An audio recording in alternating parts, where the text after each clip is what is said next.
그 제사장에 대한 위임식이죠. 위임식에 대한 관련된 이야기인데요. 어제 임식식을 하면서 목사님으로부터 은혜로운 말씀을 들었지만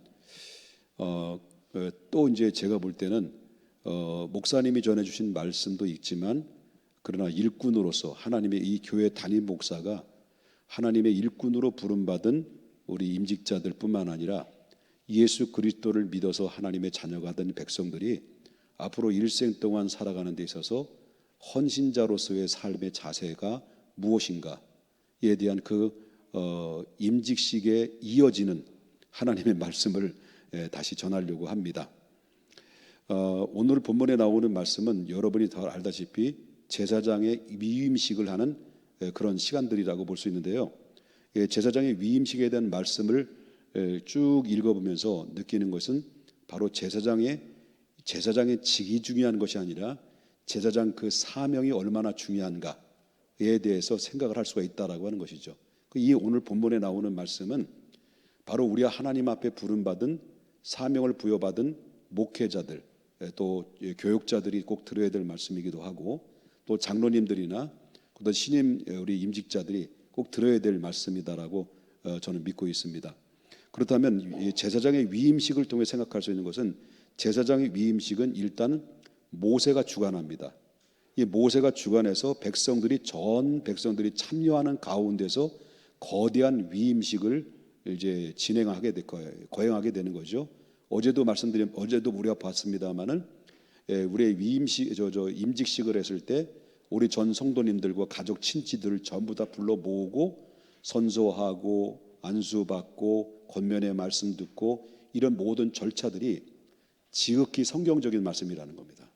그렇기 때문에 이들은 그때도 모세의 주관하에서 백성들을 전부 다 불러 모아서 백성들이 두 눈으로 목격하는 두 눈으로 똑똑히 보는 가운데서 바로 아론의 아들들을 제사장의 위임식을 거행하게 되는 것을 보게 되는데요.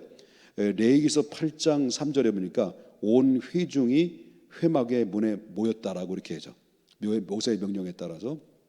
그러면 모든 임식식의 절차를 보게 되면 바로 이렇게 이와 같습니다. 제일 먼저 하는 것은 바로 뭐냐면 모세와 아론이 그의 아들들이죠. 그 아들들 아론의 아들들에게 일단 몸을 깨끗이 씻어주는 역할을 합니다. 그리고 몸을 일단 다 깨끗이 목욕을 하고 난 다음의 절차는 특별히 제사장의 거룩한 그 제사장 복을 입힙니다. 어제 제가 두 분의 장로님들을 목회자 가운을 입혔잖아요. 이와 같이 바로 뭐냐면 모세가 거룩한 특별히 제작한 거죠. 거룩한 제사장의 옷을 이 아론의 아들들에게 전부 다 이제 입혀주게 됩니다. 그리고 다음에는 그들을 위해서 정해준 각종의 제사를 하나님 앞에 올려드립니다. 그리고 그리고 나서 모세가 관유에 이제 그 희생의 피를 섞어 가지고 그 아론의 아들들에게 바로 그들의 몸에 그리고 제사장의 의복에 척척척 이렇게 뿌립니다. 뿌려가지고 그리고 나서 이제 다음으로는 그 희생된 제사를 드리고 희생된 고기를 다 삶아가지고 소제물과 함께 더불어 회막 뜰에서 바로 제사장으로 위임받은 두 아들들이 그 안에서 공동으로 식사를 하게 되는 것으로 마무리가 되는 거죠. 이것이 바로 위임식에 이루어지는 일들의 절차라고 볼 수가 있는데요. 그렇다고 해서 이렇게 위임식을 했다고 해서 아론과 아론의 아들들의 거룩한 제사장의 직무를 감당하는 것은 아니다라는 거죠. 그러기 위해서는 거쳐야 될 중요한 과제가 제사장으로서 해야 될 일이 있는데 그게 바로 뭐냐면 출애굽기 29장 10절부터 25절에 쭉 보게 되면 세 가지 제사를 드려야 됩니다. 그것이 바로 뭐냐면 속죄제와 그 다음에 번제와 화제를 하나님 앞에 드려야 된다는 거죠. 그래서 이렇게 드리면서 하나님 앞에 화목한 관계를 이루어지고 난 다음에 제사장의 업무를 그때부터 감당하게 되는 건데요. 특별히 이들은 이러한 제사를 드리는 중에 바로 순양이죠. 순양의 피로서 자신의 신체 부위를 발라야 되는 건데요. 신체 부위를 바르는 이 과정들은 모세가 발라주는 건데요. 그런데 이제 22절부터 오늘 24절에서 나오는 말씀을 보게 되면 그 신체 부위를 바르는 부위가 어디냐면 첫 번째는 오른쪽 귓불입니다. 그다음에 두 번째는 오른쪽 엄지손가락에 바릅니다. 모세가 발라주죠. 그 다음에 양말을 벗고 바로 오른쪽 엄지발가락에 모세가 거기에 귓불이와 엄지손가락과 오른쪽 발가락에 피를 바르는 그런 일들을 하게 되죠. 이건 바로 무슨 피로 하냐면 순양의 피로 합니다. 자, 이 오른쪽 귓불이에 순양의 피를 바른다라는 것은 어떤 의미냐면 하나님의 말씀을 철두철미하게 청종하라는 겁니다. 그러니까 먼저 설교자가 설교하기 전에 먼저 설교하는 목사가 하나님의 말씀을 청종해야 된다는 거예요. 먼저 하나님의 말씀을 들어야 된다는 거죠. 그러니까 하나님의 말씀을 들은 것을 가지고 성령의 감동을 받고 감화를 받은 것을 가지고 설교문을 작성하고 그래서 성령의 기름 부음을 받아서 그 말씀을 그대로 선포해야 되는 것이 목회자의 사명, 설교자의 사명이라는 거죠. 그렇기 때문에 설교 시간에 쓸데없는 세상의 일이나 쓸데없는 세상 이야기를 할 필요가 없는 거죠. 오직 하나님의 말씀만 선포하는 것이 그가 중요하다는 것을 보게 된다는 거죠. 이해되시면 아멘 하십시다. 그 다음에 순간은 뭐냐면 오른쪽에 뭘 바르는 순양에 피를 발랐습니다. 모세가 발라주는 거죠. 피를 바른다는 것은 뭘 의미하냐면 하나님의 맡겨주신 이 책무를 잘 완수하라는 뜻이 있다는 거죠. 하나님의 일은 무엇으로 합니까? 손으로 하는 거예요. 대부분 손으로 한다는 거예요. 그래서 손으로 한다는 거, 엄지손가락에 바르다는 것은 바로 뭐냐면 하나님의 일에 대해서 책무를 다 하라는 것을 여기에 염두에 두고 있다는 것이고요. 그 다음에 세 번째 단계는 오른쪽 엄지발가락에 이제 피를 바른다는 것은 바로 뭐냐면 하나님의 명령을 정말 부지런하게 발로 띄어서 그 하나님의 명령을 순종하고 명령을 행하라는 것이 바로 이것이 제사장의 임무로서 가장 기본적인 자세다라는 것이죠. 귀로는 하나님의 말씀을 청종하고 손으로는 열심히 하나님의 책임과 의무를 잘 감당하고 그 다음에 세 번째는 하나님의 명령에 따라서 즉각적으로 발로 뛰어서 하나님의 순종의 자리에 나가라. 이것이 바로 뭐냐면 제사장들이 해야 될 업무인데 여기에는 영적인 의미는 제사장들에게만 해당되는 것이 아니라 우리가 특별히 우리 중앙교회 직분을 받은 임직자들이 바로 이 말씀도 똑같이 해당된다는 것을 기억해야 된다라고 하는 거죠. 자, 그러면 이렇게 규정된 제사 의식을 행하게 되면 이제 다 행하고 난 다음에 비로소 하나님과 이스라엘 백성 사이에 이 제사장은 어떤 역할을 하냐면 중보적 역할을 하는 겁니다. 하나님과 백성 사이의 중보적 역할, 제사의 업무를 통해서 감당함으로 말미암아 그 역할을 함으로 말미암아 중보적에서 백성과 하나님과의 화목한 관계를 이루어 나가는 일들을 감당하게 되는데 하나님은 온전히 받들어 섬기는 제사장으로서 신분과 이 자격과 권위를 부여받고 그 사명을 감당하기 때문에 모든 권위를 누구로부터 제사장에게 주는 겁니까? 그때 구약의 개념으로 보면 하나님이 직접 주시는 겁니다. 그 개념은 오늘날도 하나님께서 주의 종으로 부름받은 목회자에게 그대로 적용되는 정신이 있다는 거예요. 이해되셨습니까? 그렇기 때문에 여기에 우리가 꼭 기억해야 될 것은 앞으로 젊은 목사님들이 오실 것이고 제 후임자가 이제 제가 은퇴를 하게 되면 여러분들도 훨씬 젊은 목회자가 이 강단에서 하나님의 말씀을 드리고 이 교회를 이끌어가 방향 제시를 할 때 여러분 하나님의 권위로 세우신 종이기 때문에 우리 사랑하는 모든 성도님들은 어떤 마음으로 나보다 어리다라는 나보다 경륜도 어리고 또 나보다 또 경험도 어리고 인생도 어리다고 해서 여러분 함부로 대해서는 안 된다는 거죠.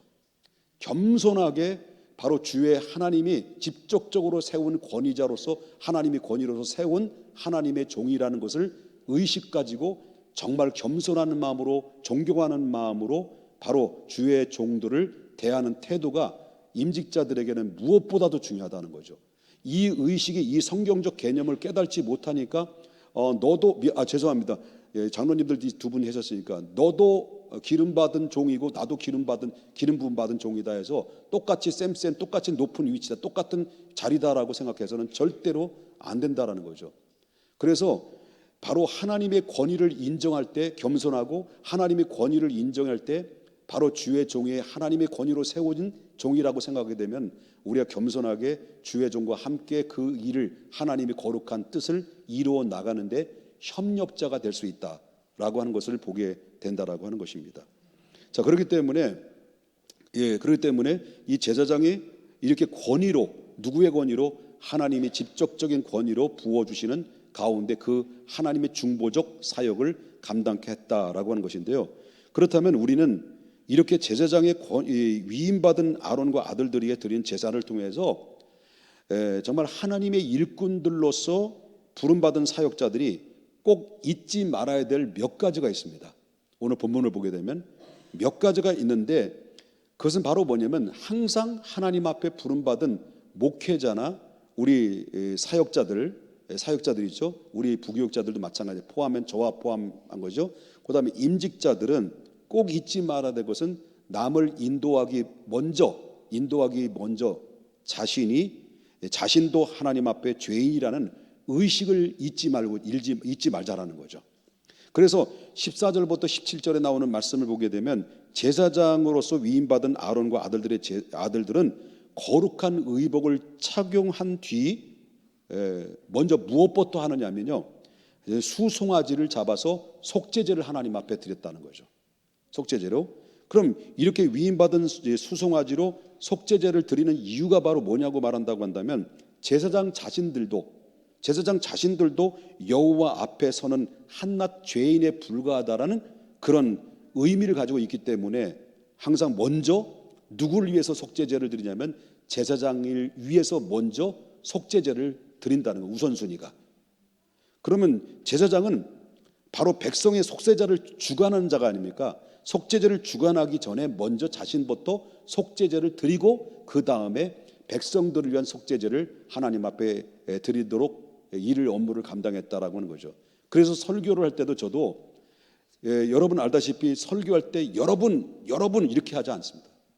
저와 여러분이라는 말을 합니다. 왜냐하면 이 설교를 들어야 될 대상은 여러분만 해당된 것이 아니라 저도 들어야 되는 말씀이기 때문입니다. 그렇기 때문에 항상 우리는 여러분, 당신들은 이렇게 해야 됩니다, 당신들이 이렇게 해야 됩니다라고 손가락질하고 지적하는 것도 중요한데, 중요한 것은 바로 뭐냐면 지적하기 전에 먼저 내 자신에게도 하나님의 음성을 들어야 될 기본적인 자세를 가지고 있기 때문에 바로 일꾼들, 그때 임직자들은 속죄제를 드리기 전에 자신부터 먼저 속죄제를 드리는 이유는 자기도 죄인이라는 것을 항상 염두에 둬야 된다는 것을 의미할 수 있다는 것을 보게 된다는 거죠. 왜냐하면 목회자도 죄인이고 연약한 존재이기 때문에 그렇습니다. 거룩한 하나님 앞에 모든 인간은 죄인인 것입니다. 여기에 누구도 예외할 수가 없습니다. 제사장이든 백성이든 아니면 목사든 장로님이든 임직자 받은 모든 권사님이든 안수집사님이든 우리 모든 평신도든 다 예외 없이 우리는 어떤 마음을 가져야 되냐면 하나님 앞에 죄인에 불과한 연약한 존재다. 그러므로 하나님의 은혜 없이는 우리가 살아갈 수 없는 하나님의 사람들이라는 것을 강한 인식 속에 살아갈 바로 가장 기본적인 자세를 가지고 있어야 된다라고 하는 것입니다. 자, 실로 하나님 일꾼은 이처럼 자신의 죄임을 이제 간직하고 살아가야 되는데 이렇게 죄인임을 간직한다는 것은 이미 우리 용서를 받았지만, 우리 용서를 받고 구원받은 백성이 됐지만은, 그러나 아직도 늘 난예배 때 말씀드렸지만 그리스도인이 됐다고 해서, 하나님 백성이 됐다고 해서 죄에서 완전히 노출된 것은 아니다는 거죠. 죄에서 완전한 것은 아니에요. 늘 죄에 노출된 삶 속에서 우리는 늘 죄를 짓고 살아가고 자범죄를 짓고 살아간다라는 것을 보게 됩니다. 그렇기 때문에 우리가 하나님 일꾼들은 이처럼 우리 자신이 죄인이라는 것을, 깊은 죄인의 의식을 간직할 때 비로소 자신이 구속하시고 자신의 능하게 하시는 예수 그리스도를 온전히 의지할 수가 있다는 거죠. 그리고 그 교만과 권위주의에서 벗어날 수 있고 겸손히 하나님과 그 형제들을 섬길 수 있는 마음의 자세를 갖게 하는 것이 내가 하나님 앞에 주의 종으로서, 하나님이 인도하는 지도자로서 임직자로서 바로 내가 하나님 앞에 권위를 가진 것이 아니라 내 자신부터 하나님의 죄인임을 인식하고 그래서 이런 마음의 자세로 하나님 앞에 주의 사명을 감당해야 된다는 것을 말해주고 있다는 거죠. 자, 그러면 하나님의 일꾼으로서 또 한 가지는 말씀드린 것은 일꾼으로 부름받은 자의 사역자들이 잊지 말아야 될 것이 바로 뭐냐면 하나님께 순결한 마음으로 헌신과 충성을 늘 다짐하며 살아야 된다. 아까는 뭐라 그랬습니까? 잊지 말아야 될 것은 우리를 하나님의 지도자들도 우리 자신들도 바로 나름대로 다른 사람들을 인도하기 전에 우리 자신들도 죄인이라는 의식을 항상 갖자. 잊지 말자. 그래서 먼저 속죄제를 먼저 하나님 앞에 드렸다고 한다면 두 번째로 아까 말씀드린 것은 하나님께 순결한 마음으로 바로 헌신과 충성을 다해야 된다는 것인데요. 여기서 18절부터 21절에 나오는 말씀은 아론의 아들들은 이제 모든 의식을 다 끝난 다음에 속죄제를 드리고 난 다음에 여기서 끝나는 것이 아니라 그 다음에 또 드려야 될 것이 있습니다. 그게 바로 뭐냐면 이 임직식이 난 다음에 임직식에서 번제를 하나님 앞에 드립니다. 이 번제는 바로 뭐를 드리냐면 속죄제는 뭘 드렸다고 그러죠? 숫송아지를 하나님 앞에 드렸어요. 근데 이 번제는 순양을 하나님 앞에 드리게 됩니다.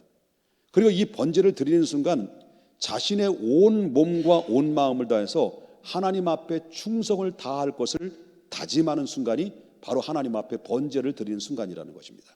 결국은 아론의 아들들은 이 번제를 통해서 자신의 삶 전체를 전폭적으로 하나님께 바치기로 결심을 하는 가운데서 번제를 하나님 앞에 드리는 것이다. 마찬가지로 하나님의 일꾼으로 부름받은 하나님의 백성들은 자신의 억만 제약에서 구원해 주실 뿐만 아니라 당신의 거룩한 일을 맡겨주신 하나님의 크고 놀라운 은혜 앞에 우리는 무한 감사를 하며 나를 세상의 일꾼이 아니라 바로 하나님의 나라를 이루어 나가게 하라는 하나님의 일꾼으로 불러주셨으니 우리의 자신의 삶과 자신의 생명과 자신의 시간을 다 들여서 하나님을 영화롭게 해드리겠다라고 하는 결단이 가장 무엇보다도 중요하다는 것을 말해주고 있다라고 하는 것입니다. 그래서 여러분 로마서 12장 1절에 보게 되면은 그러므로 형제들아 내가 하나님의 모든 자비하심으로 너희를 권하노니 이렇습니다. 그러면서 하는 말씀이 너의 몸을 하나님이 기뻐하시는 거룩한 산 제물로 드리라고 이렇게 말씀하셨습니다. 그러므로 우리는 하나님의 일꾼으로서 바로 번제를 드림으로 말미암아 하나님의 일꾼으로서 내가 몸과 마음을 다해서 하나님 나라를 위해서 바로 하나님 충성하겠다는 이 다짐과 결심이 항상 일생 동안 잊지 말고 늘 다짐하고 늘 겸손하게 결심하는 이런 자세가 무엇보다도 필요하다라고 하는 것을 보게 된다는 거예요. 마지막으로 하나님의 일꾼으로서 부름받은 사역자들이 꼭 잊지 말아야 될 것이 바로 뭐냐면 하나님과의 화평을 추구하라고 하는 것입니다. 오늘 함께 읽었던 말씀 중에서 22절부터 29절에 나오는 말씀인데 마지막으로 말씀입니다만은 바로 이 아론과 그의 아들들은 이제 뭐냐면 첫 번째는 속죄제를 거치고 번제를 드리고 그 마지막으로는 이제 화목제로 하나님 앞에 드리집니다. 그런데 제가 말씀드린 거 이해되십니까? 자, 그런데 이 화목제는 하나님과 경배자 사이에 화평과 친교의 목적으로 이루어진 제사죠. 그럴 때 비로소 마음의 평안과 내적인 실력이 갖추게 되는 것인데요. 진정 인생에 맞는 모든 문제는 바로 하나님과 화평이 등한시되기 때문에 꼬이고 삐그러지고 빠그러지는 일들이 많이 발생이 된다는 거예요. 우리 크리스찬들은 특별히 그런 문제가 있다는 거죠. 다시 말한다면 하나님과 화평이 이루어지지 않으면 내 마음이 벌써 멍이 들고 데미지를 입게 되다 보면 하는 모든 일들이 꼬일 수밖에 없습니다. 왜? 하나님의 백성들은 하나님이 인도하고 하나님이 이끌어가는 견인해가는 사람들입니다. 고장나면 고쳐 써서 데려가는 거죠. 이것이 하나님의 인도의 방법입니다. 그렇기 때문에 우리 믿음의 일꾼들이나 모든 백성들은 그 무엇보다도 중요한 것은 바로 뭐냐? 하나님과의 화목한 관계를 갖는 겁니다. 화목한 관계가 그 무엇보다 중요한데요. 그럴 때 비로소 하나님의 모든 문제가 꼬여졌던 문제들이 서서히 풀려지게 되고 그렇게 일꾼은 하나님의 신실하게 쓰임받을 수 있는 일꾼들 이렇게 하나님 앞에 화목한 관계를 가지고 있는 사람들은 결과적으로 볼 때는 하나님이 그를 이끌어가서 화가 변하여 복이 되고 실망과 좌절에서 기쁨의 눈물로 흘리게 하고 하나님의 축복으로 인도하시는 하나님의 땅의 기업으로 충만케 하시는 것이 하나님의 인도의 방법이다라고 하는 것입니다. 그렇기 때문에 우리 사랑하는 여러분요, 우리 하나님께서 기뻐하시고 심히 원하시는 일꾼은 과연 어떤 자일까라고 하는 것입니다. 바로 세상적으로 탁월하고 수완이 좋은 자일까? 그건 아니다는 거죠. 정말 하나님이 기뻐하시고 축복을 받을 만한 믿음의 분량과 믿음의 그릇을 가지고 있는 일꾼들은 바로 어떤 자입니까? 자신이 하나님 앞에서 죄인이라는 사실을 깊이 깨닫고 오직 하나님만 의지하는 자입니다. 인간적으로 이해타산을 생각하지 않고 순전한 마음으로 하나님께 충성하고 헌신을 다짐하는 사람이 하나님이 가장 기뻐하시고 하나님이 찾아가셔서 하나님 그에게 인도하시고 만져주시고 축복하시는 하나님의 주인공이 된다라고 하는 것입니다. 그렇기 때문에 인간적으로 이해타산을 생각하는 이 사람들에게는 결국 하나님이 함께하지 않습니다. 모든 것을 헌신으로 충성으로 다짐할 때 날마다 그 헌신과 충성은 소모적인 것입니다. 소모적인 것이지만 그 작은 것 소모적이지만 거기에는 바로 뭐냐면 바로 소모적인 것에 또다시 하나님께서 채워주심의 은혜가 바로 계속해서 이루어져 나가는 놀라운 역사가 바로 이것이 일꾼들의 사명을 감당할 때만 느껴지는 하나님의 비밀스러운 그런 체험일 것이다라고 하는 것입니다. 그렇기 때문에 하나님과 화평을 이루는 일에 최우선순위를 두는 자가 바로 하나님의 일꾼이다. 그래서 과연 이런 도전을 두고 싶습니다. 오늘 말씀을 쭉 들으면서 세 가지의 말씀을 우리가 생각했습니다.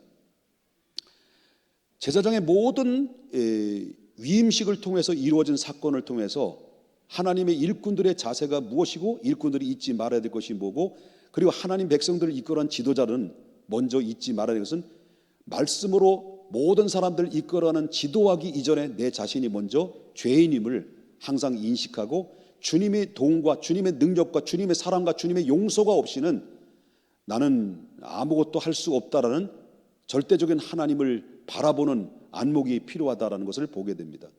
그렇기 때문에 내가 말씀을 인도하기 전에 내 자신이 먼저 하나님 말씀을 바라야 되고요. 그리고 내가 많은 사람들을 인도하기 전에 자신을 돌아볼 수 있고 자신을 바라볼 때 그 안에서 진정으로 하나님의 마음이 그대로 입을 통해 전달하고 행동을 통해 전달하고 진실을 통해서 전달해서 모든 사람들을 공감대를 얻게 되고 모든 사람의 감동을 얻게 되고 그 리더십에 탄력에 붙게 된다는 것을 보게 된다는 것입니다.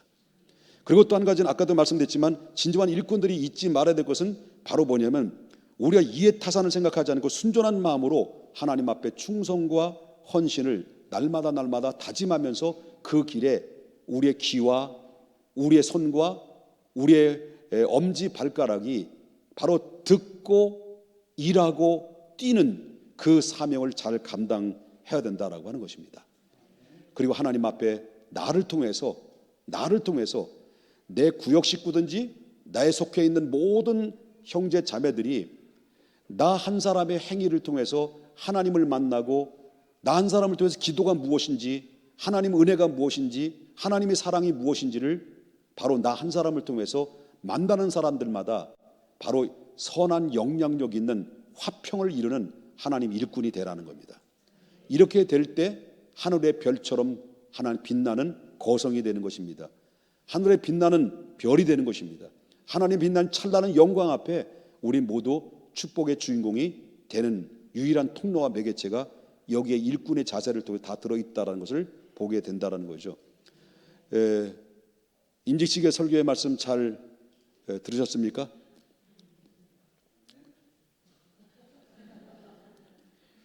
좌우역 분과 인사합시다. 인상 좀 쓰지 마시고 겸손하게 하나님 말씀에 은혜를 기울이십시다. 인사합시다.